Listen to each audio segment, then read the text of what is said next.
شه ځواني مرګ شي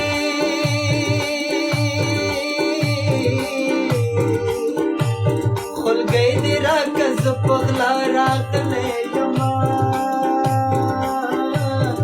بخیل اشنا رانه مخ پټ کړو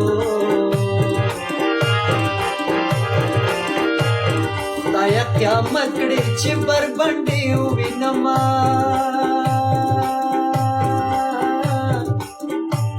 په ما دې وي پتا دې نه وي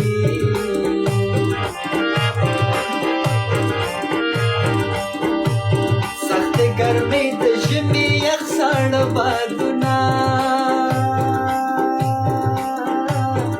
نن یې په دواړه مخه ښکل کړم د لیونتوب ورځې پې بیا راغلې دینه خدایه د اوړي سره غرمه کړې لیلا ویده کې ما پرې رابل کړې